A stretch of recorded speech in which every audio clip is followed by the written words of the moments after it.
Hi there, this is Adam, just putting the finishing touches on podcast number 20. It's a special extra long podcast because it's the last of the current run, so I hope you really enjoy it. But there's a couple of things that we didn't mention in our links, which I thought we should deal with. Thing one, sorry about the excessive bad language in the zoo item later on. Just got into a kind of Derek and Clive thing and it got away from us. So if you're offended by that kind of thing, I apologise. Thing number two, Rasta Pasta. Yeah, we know it exists, okay? We found out after we discussed Dragon's Den on the show. Thing number three, if you're a fan of the podcasts, look out for a best of bumper compilation, which will be coming in a few weeks, I think, which will contain all your favourite moments and maybe even a few new nuggets. So check that out. In the meantime, here's me and Joe on a train. Hi, this is Adam. Hey, this is Joe. Thanks for downloading this week's podcast. It's the final podcast of this series. Hopefully there'll be some more in the new year. But for the moment, this is the last one. And it's coming to you from a train, right? Yeah, that's what they call them. It's like a big room, and it's got wheels, and it's on a kind of metal road. But it's lovely on the train. It's very environmentally sound, you know, and it's a lovely communal feeling in this particular carriage because it's packed to the flipping rafters. And we're working very hard to try and keep our table and set of 4 seats free because, of course, there's just Adam and me and the table. 2 other free seats. We don't want some kind of weirdo coming and sitting here. Do you know Darren Brown, the magician? Not personally. I do.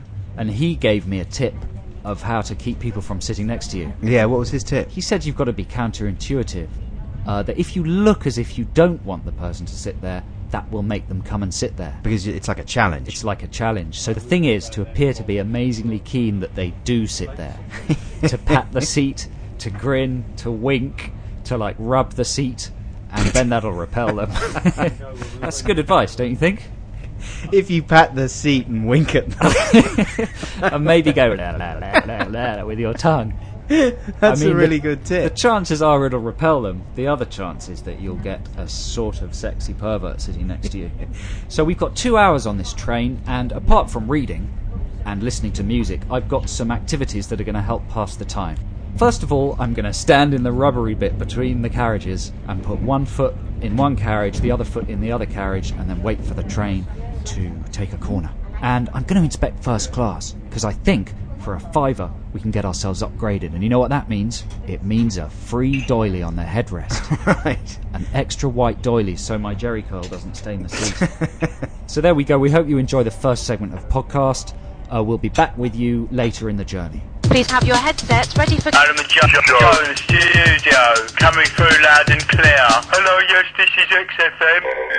If you're in an enclosed space, do you have any qualms about eating food?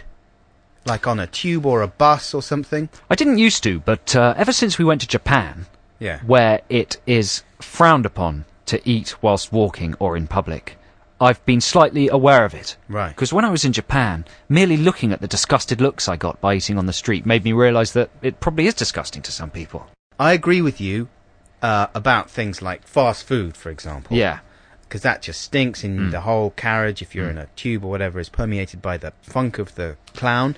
But then... The funk of the clown? McFunk. McFunk. Oh, I see. Okay. Ronnie McDonnie. Yeah, Ronnie McStinkles. Ron McDon. The Don. The Ron Don. The McRon Don. I know who you're talking about.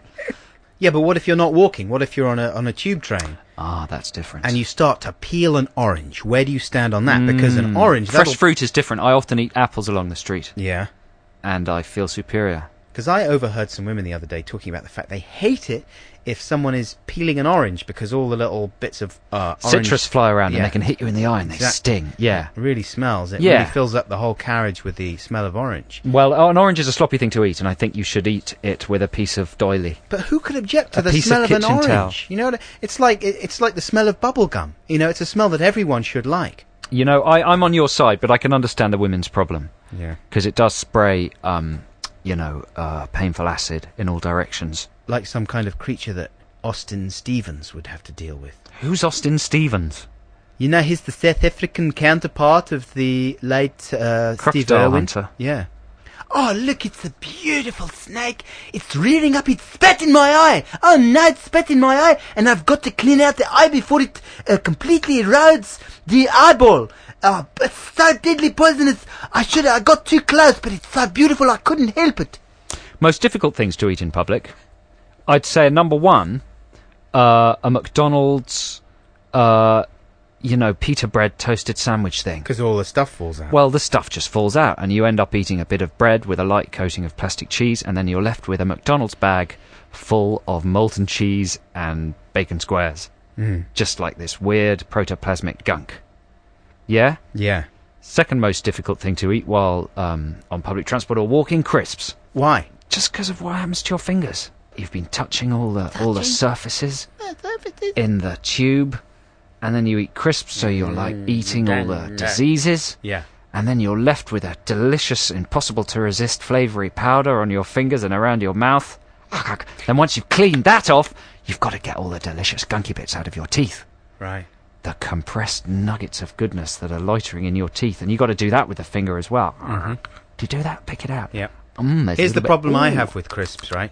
Is you get down to the little broken up bits at the bottom, right? So the chaffle. The chaffle. And what you want to do is tip up the packet and empty it into your mouth. But it just seems like such a grotesquely kind of greedy... The crisp stritus. Gestures, you know what I mean? So would you... A greedy jester. You're a greedy Jester.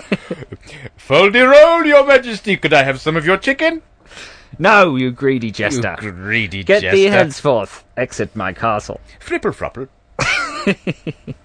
Yeah, so the crisp tritus. What? Would you tip it into your mouth, or would you yeah, you always tip the crisp tritus into the mouth. Gotta tip it into the mouth. Yeah. Fourth most difficult thing to eat while walking along is... What was the second one? Is a flake. Fifth most difficult thing to eat when you're walking along. I didn't even say anything about the flake. Sorry, nothing personal. Go on then. Well, no, actually, flake's quite easy if you open the package correctly. You unzip the top of the package, making a sort of conical container for your flake, keeping the bottom twisted. Then you use it as a kind of bib, and you let any bits of flake dust drop into it, and then you use it as a sort of conical delivery system once you've eaten the main bar to deliver the flake tritus into your mouth. It's very technical. At number 6... You're just randomly missing out numbers. No, look.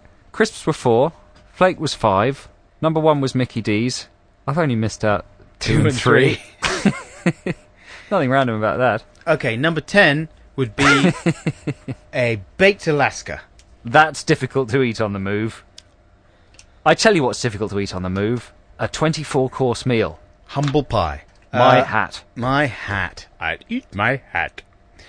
In 1722, Ronald Jerkins did eat his hat when he lost an argument with Felicity O'Toole, the recent writer of an article in the Lady magazine.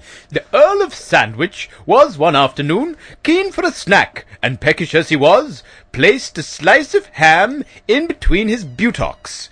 Whereupon his boyfriend Carl took a bite and pronounced it to be delicious. Thus the sandwich was born, because the buttocks were replaced by bread later. Do you think that's how they invented the sandwich? Yes. By putting... History really comes to life when you tell it. Yes. This is XFM. Everybody knows that Thursday night is comedy night, right? On BBC Two. Killer lineup. You've got Extra. I don't call it Extras, because it's not about extras, it's about one extra. And then it's kind of the Ricky Gervais show. And then you've got Mitchell and Webb. Yeah. Which is good. But before that, you've got the comedy show that beats them both, Dragon's Den. Yeah. With a parade of misguided lunatics who've invented demented things trying to raise money.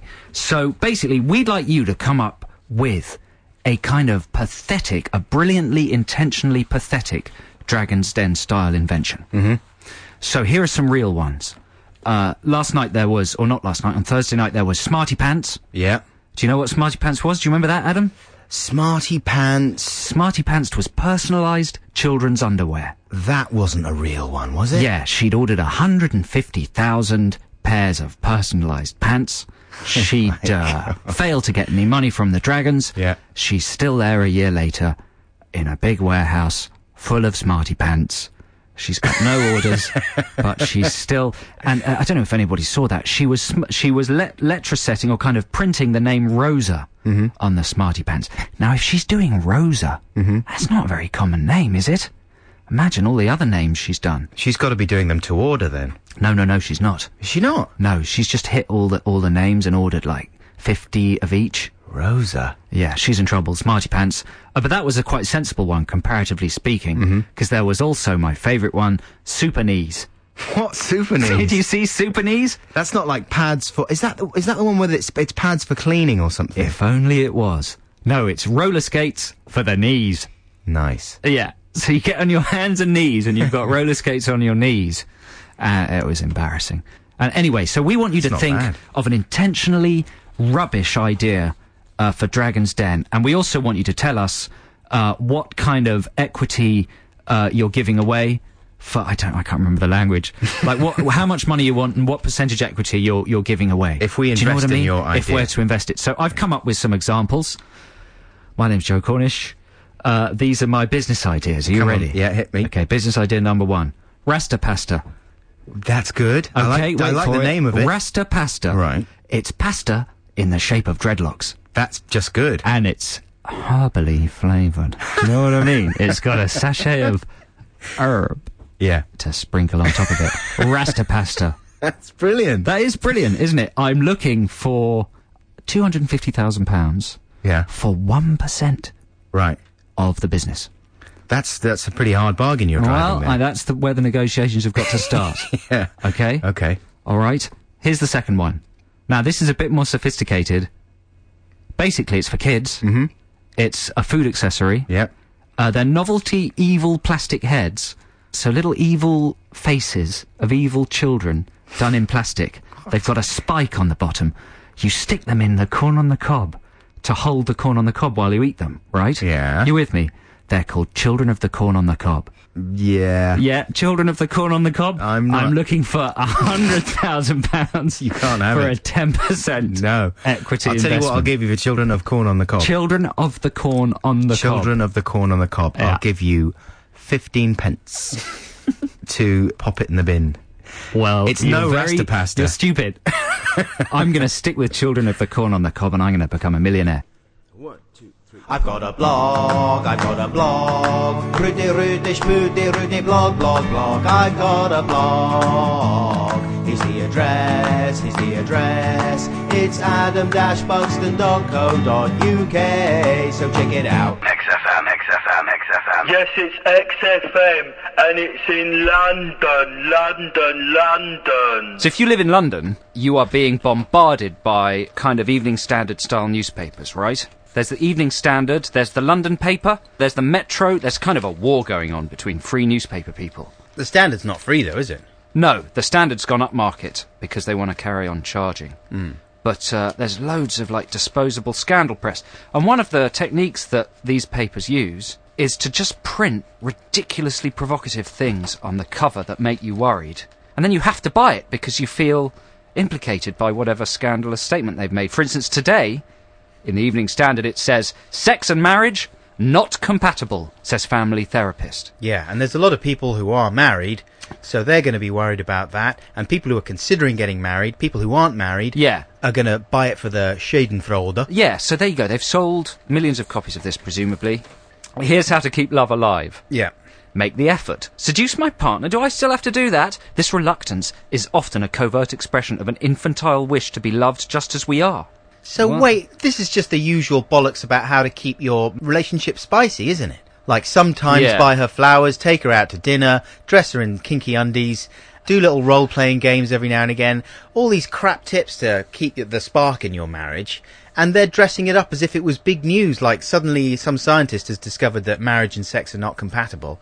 Actually, it's just the same piece of shit article that they put in women's mags every 2 weeks, isn't it? Or Yes, it is. Is there anything new in there at all? No, it's about dressing up and going to motels and making it seem dirty and sudden again. Have they really got that stuff in there? Yeah. That is pathetic, isn't it? Yeah. Having said Treat that- your spouse like a stranger. That is quite a good tip. That is a good And tip. if you do- I tell you that I think the key is just have sex with a stranger. Yeah. Isn't that the way to go? Yeah, because that would surprise everyone. Yeah, and then you don't need to have sex with your wife. Uh-huh. She has sex with a stranger, you have sex with a stranger. Keep it stum on the hush-hush. Bish, bash, bosh. Everybody's happy. That's how they used to do it in the old days. What are your top tips for keeping a relationship spicy, Dr. Joe? What I sometimes do is I dress as kind of a gentleman burglar in a long cape, a long velvet cape and a top hat. And I appear at the window in the middle of the night. Like David Niven in the Pink Panther. Yeah, so I'll sneak out, like, we'll go to bed at 11:30, 12. I sneak out about 2. I put on my costume in the loo with the door locked. And I go out the front door, then I climb up the drain pipe. And I tap on the window with a cane.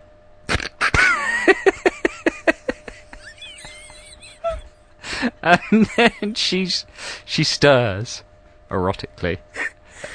And looks up at the window, pulls open the curtains, and then, you know, it's just very sexy. It's old Parisian romance. And girls love that. Paris is the number one romantic city. And I often have it, like, I've got a model of the Eiffel Tower that I put on top of the top hat. I pop a model of the Eiffel Tower and a badge saying I love Paris.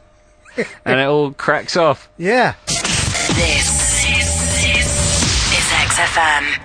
Hey, hope you're enjoying the podcast so far. We're back on, well, we're not back on the train, actually. We're on a coach. That's right, listeners. Something terrible's happened. We're travelling on a Sunday, and there's a replacement coach service. They're doing some kind of repairs to the line, so we've been thrown out of the train and all crammed in a tiny coach. And the worst thing about it is the coach doesn't even have a lavvy, and I am busting to go. Because look, this is what happened, yeah? We were having such a good time on the train that we went and we upgraded to first class for a £5, and if they said that we were going to have to get on a coach, I certainly didn't hear it, because otherwise I would never have upgraded. No, there's no first class on this coach. It would have been insanity.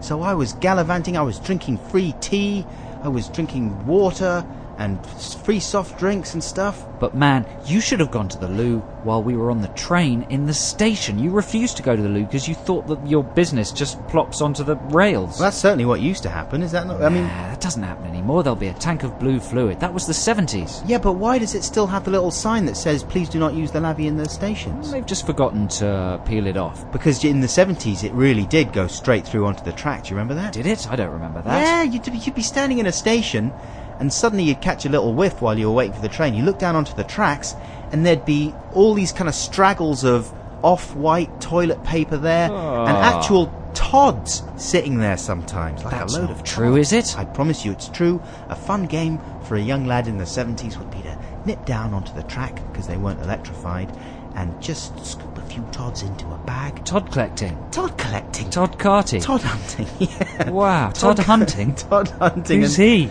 He's Todd Carty's cousin. That's amazing. I don't think that's true. You couldn't have the length of Britain, like, covered in huge trails of human bits and bobs. Strewn with pop. Nah. It was, I promise you, it was they called it the Stinky Way. What am I going to do if this is an emergency situation for me, because I've got a weak bladder? And I don't know if I'm going to be able to last the whole journey. We've got another 45 minutes to Your go. business is your business, man. I don't want anything to do with it. Oh, I was going to ask you for your help. I'm not helping you. Here's the plan. I've got a Coke can, empty Coke can here, right? Yes. And I'm going to just wee into the Coke can. No one will be able to see. It'll be fine, it'll be fine. Yeah, but there's 2 snags to that. What? Snag 1, you might cut your winkle on the edge of the Coke can. I am worried about that because of the girth of my Snag destroyer. 2, the girth of your destroyer. Yeah. Snag number 2, what if the volume of your bladder is larger than the volume of the Coke can? Because once you pop, you just can't stop sometimes. Once you relax the sluice muscles. Yeah. Once you relax, there's no going backs. That's true, isn't it? It's not actually true. Personally, I've got terrific bladder control. It's Well- like turning on and off a tap. Can you not somehow internalise the wee-wee like... No, it's very dangerous. Like Woody Harrelson? Tantric weeing. Yeah. Can't you sort out some kind of tantric weeing? It's very dangerous. You should never put your bladder under that kind of strain. It's true. Well, man, you know, I'm going to sit over next to that stinky lady with the spare seat, because, frankly, her stinkiness is less worrying than your bladder problems. Impending wee You're like disaster. some kind of a bomb that's set to go off. Telling me. Anyway, man, the sooner we're off this coach, the better, because you can relax your bootay and we can stretch our legs again. This coach is rubbish. We'll check back with you shortly. Yeah, see you soon. Hi, I'm Adam. Hi, I'm Joe. Joe. Change noises. Tanya in Watford has texted in an idea. I mean, basically, I think my idea for Rasta pasta is so good It's hard to that beat. it might just eclipse the whole competition. I mean, because Tanya's suggesting that Rasta pasta could be red, gold and green, like tricolour pasta. That's a good idea, isn't it? Because the Rasta market is a huge untapped market. And Like Brixton Market. yeah, I'm going to tap it. And I think, Tanya, I might go into business together with you, so I'll give you a call and we'll set up a meeting. We'll go to Barclays, get some kind of a loan. What would you Bish, do, bash, man? bosh. I bet you in like 6 months' time. Rasta pasta will be on the market. Yeah, and no one Have will you have. patented that? Have you Well, you're a fool. In 2 months' time, I can go out and copy that product, and you're stuffed. So your Rasta pasta can ram jam out the door. That's what the Scottish one would say, and the Australian one would go, Joe, you're a nice bloke. It's a great idea. I'd like to work with you. You seem like a really good guy, but I'm out. I'm sorry. It's just not my kind of idea. I don't like Rastas. Then there's the woman that looks like one of the fish out of Finding Nemo. She looks like one of the big blue fish, doesn't she, though? Yeah, a little bit. I don't know what she'd say. Something. Here, I'll give you some products, right, and some ideas, and you have to think of funny ways of telling me to get lost, all right? Okay. The way they do on there. Okay. So my idea is for a self-buffing boot. You can boot yourself out that buffing door.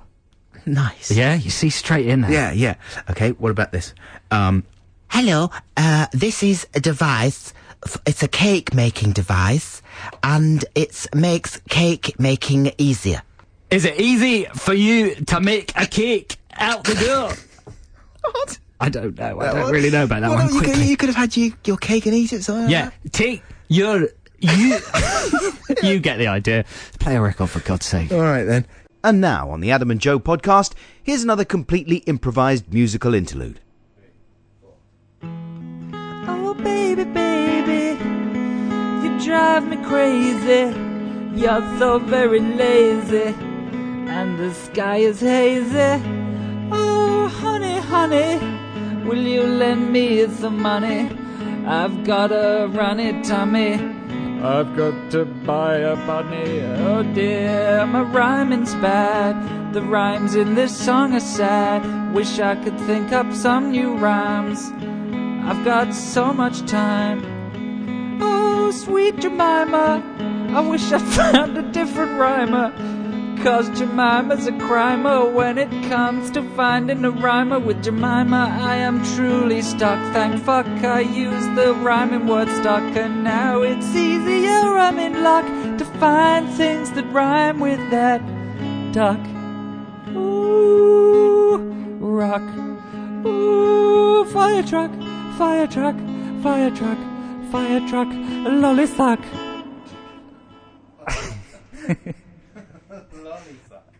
Yeah. I was hard up for rhymes. That sounds interesting, let's talk about it. Let's start talking now. There are some fundamental problems that everybody meets at parties that could be very easily solved with some national initiatives. Initiative number 1 is name badges. Now, everybody knows that it's impossible to remember people's names at parties, and it's difficult to break the ice in a conversation when you don't know someone's name. So they should just be standard. Name badges. Yeah, everyone should have to wear name badges all the time, whether they're at a party or not. You know? Yeah, it just makes everything instantly friendly. I mean, I don't think you could mug a person if you were both wearing name badges. No. Do you? Because if the mugger came up to you and he had a badge saying, "Hi, I'm Chris," then you'd just immediately be able to defuse the situation. "Hey, Chris, what's the problem, man? Why are you mugging me, Yeah, Chris?" why would you mug me, Chris? Notice the use of the Christian name Yeah. repeatedly. Humanising the victim, like in Silence of the Lambs. Yeah, and once you'd used his name, he wouldn't be able to do it. He wouldn't have the shame. He'd go, "Oh, Joe, I know someone called Joe."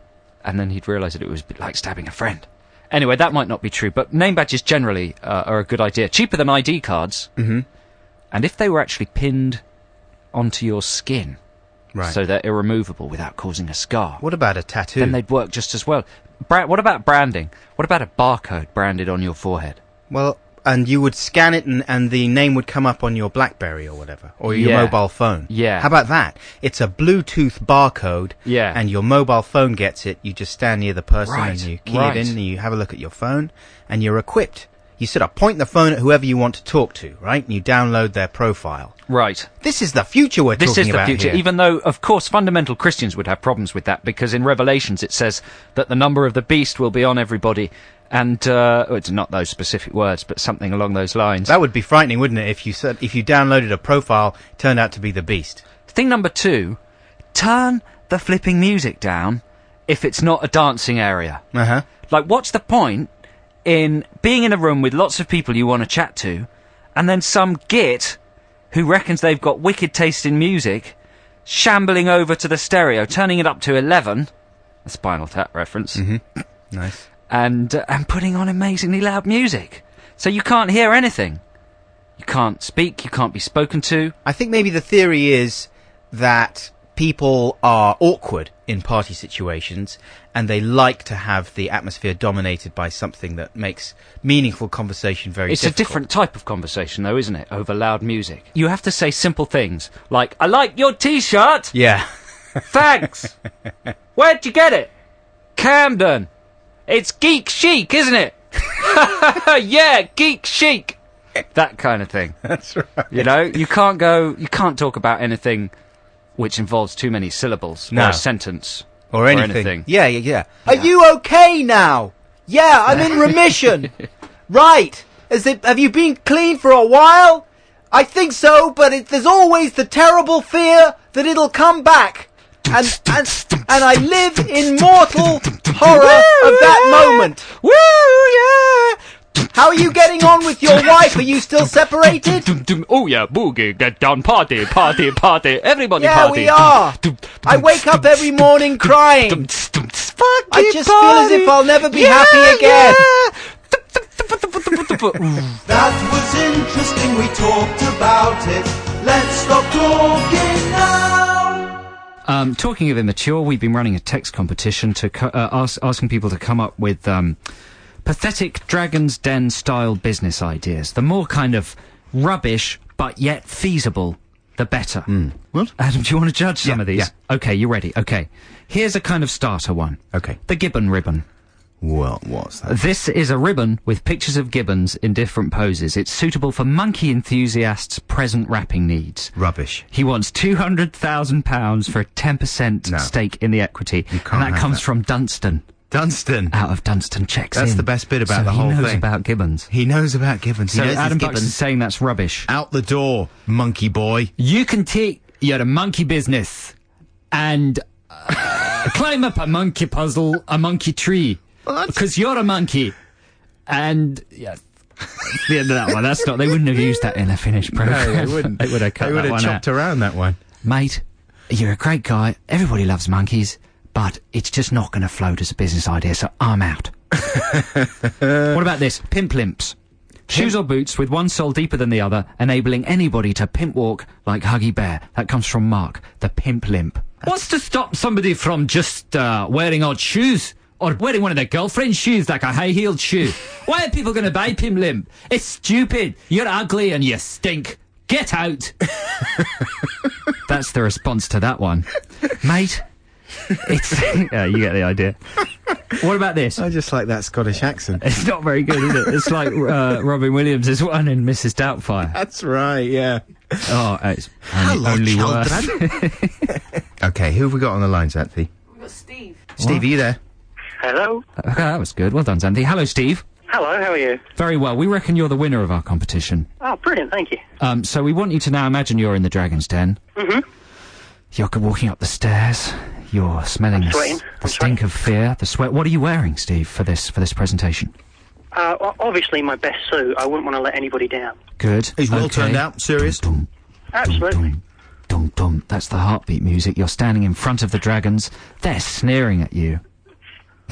I'm sneering at you. And here we go. What's your pitch? Go. I'm looking for £75,000 in return for 1.372% of my awesome horror movie makeup company, Texas Chainsaw Mascara. Nice. Texas the dragons would not say that, Adam. Oh, right, sorry. They wouldn't say nice. You have not got the idea of the program. Keep talking. Well, I got the idea after seeing Duncan's face. Yeah, now you've insulted Duncan. Yeah, I'm out. Well, he never invests anyway, so... He doesn't, does he? Sorry, Steve, I liked you when you came in, but you insulted me, and insults do not make money. I'm out. Duncan Ballantyne, I'm interested. I like horror movies. My kids like horror. Horror's very marketable. So you want 1.372% for how much? 75,000. 75,000. Well, yeah, there's a bit of research to do to get Stop the blood talking. side just right. You got verbal diarrhea. Stop talking. It's my turn to talk. You've made me angry, so now I'm going to offer you half the money for twice the percentage buy-in. That's Oh, good. no. That's good. All right? Now by saying, oh no, you've proved yourself weak. So now I'm going to offer you nothing for a full stake in the company. Oh, what are you going to do about that, Steve? That's quite an attractive proposition because, you know, getting Duncan's expertise behind my company in return for me getting absolutely nothing would be just perfect. Good. Well, in that case, I'm in. You've won. XFM. But when did I last go to the zoo?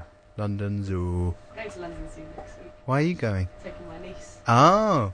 Well, it was good. They had a good time. The chaps That's had a right. good time, but they ignored the animals because the animals were not really in evidence.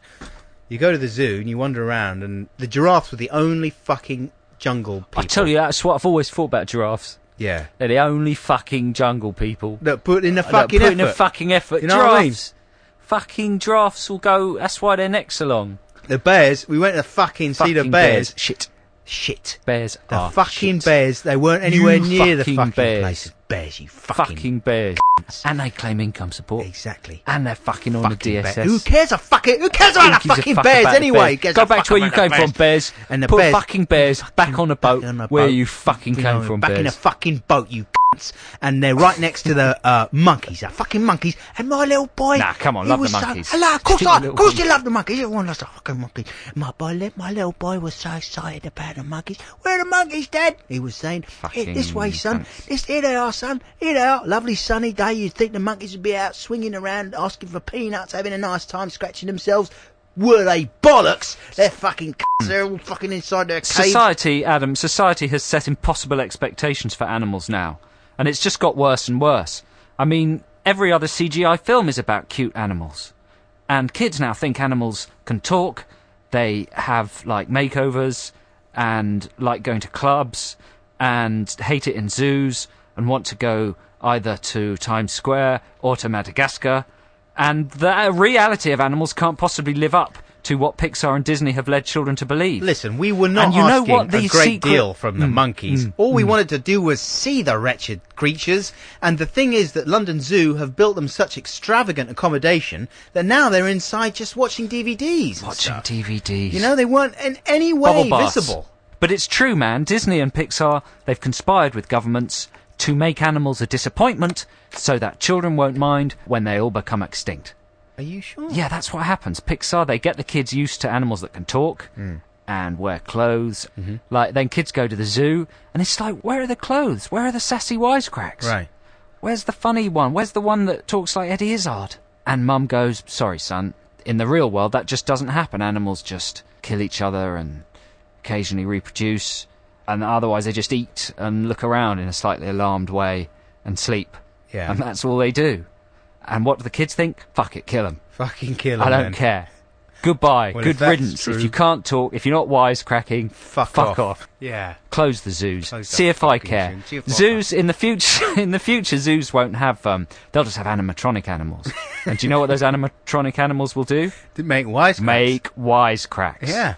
Well, I wish they'd flipping had a couple of animatronic animals when we were there. I'll tell you, the worst thing, the most insulting bit of going to the zoo with my chaps on the weekend was this long build-up they have before you get to the what they call the dragon enclosure. Komodo dragons, right? Yeah. Huge, great lizards. And you're approaching the dragon enclosure, and there's all these big signs saying, "Watch out! Dragons ahead! They may eat you! They can rip you apart with one slash of their giant dragon claws!" It's not true, is it? So you get into the enclosure, The big lizards are asleep. Yeah. They're so well camouflaged That you can't see the fucking lizards. And if you can see them, they're just lying there as if they were dead. they're just like a big log lying underneath a tree looking bored. And listen, I understand. I'd be like that as well. If I'd been captured, if I was taken out of my natural environment and stuck in Regent's Park, I'd pretty much just lie there and scratch myself as well. But London Zoo have got to come to some kind of arrangement with the things. You know, they've got to say, listen, during opening hours, you've got to put in the effort. Otherwise, we'll kill you. You know, do you understand? 104.9 XFM. Welcome back, podcast friends. It's pretty much the end of our journey. We're back on the train, I'm Thank very happy God. to say. In the end, I resolved the situation on the coach by just holding it in. Well, you did very well, man.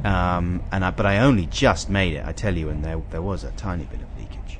But now we're back on the train, and it's got a lot emptier because we're near our destination and a lot of commuters have got off. But now it's just stopping relentlessly. I didn't realise this was a stopping train. Yeah. We've stopped at places I never knew existed. Manningtree, Stowmarket, Diss. Who'd Diss. call a town Diss in this day and age? A rapper. But it's become nice and relaxed on the train. There's a soothing back and forth movement. We're having a lovely time on this train. I've just been to the buffet and I've spent £23 on an enormous bag of cheese and onion flavoured crisps and 2 disgusting rolls. I tell you what, I don't even go near the rolls because that's just one of those old train jokes that is still true, like how bad the food is, you know what I mean? People were making jokes about crappy British rail sandwiches like back in the 1900s. Yeah, you know, Jamie Oliver needs to do some kind of a series about railway food. That's a good idea. Come on, Bolivar. What would he call it? Jamie's... Back on track. Yeah, Jamie's back on track. Jamie's back on track. Yeah. Or Jamie Oliver's Choo-Choo Chews. Choo-choo choose. Yeah, choose like food. What? Choose, you chew food. Okay. Or choo-choo chow. Choose, choo-choo choose. I don't know. I'm still working on it, man. Give me some time. You know what's pissing me off? What? That bloody woman having that mobile phone conversation. Let's just listen to what she's going on about. Piss my pants. If he does that again, I'm going to piss my pants. I will. How many tickets did you want anyway? I got 5. Do you want 1? Yeah? Well, it's alright, you can pay me back later. I'm so excited. I can't believe I'm going to see Bon Jovi! Man, tickets for Bon Jovi? What's she talking about? What day and age does she live in? I think she lives in 1985. Well, that's when she last saw them, apparently. I mean, she's got no shame. If she knows about Bon Jovi, yeah, then presumably she's seen Trigger Happy TV or any number of other shows that have taken the piss out of people talking loudly on trains. Wouldn't you think? I think it's a tide that's impossible to hold back, man. We're in the past. We've got to learn to live with this kind of thing. It's not going to change. But there's even signs on the trains saying, please do not talk loudly on your mobile. There's even announcements saying, please be considerate to other passengers when talking on your mobile phone. Yeah. He is fit, though.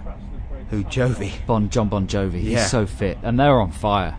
I mean, they're playing better than they've ever played. That's true. They are very good. I think I'm going to go make friends with her and get one of those seats. Really? Yeah, I fancy a bit of John Bon Jovi. I mean, he's so fit. Which bit do you fancy?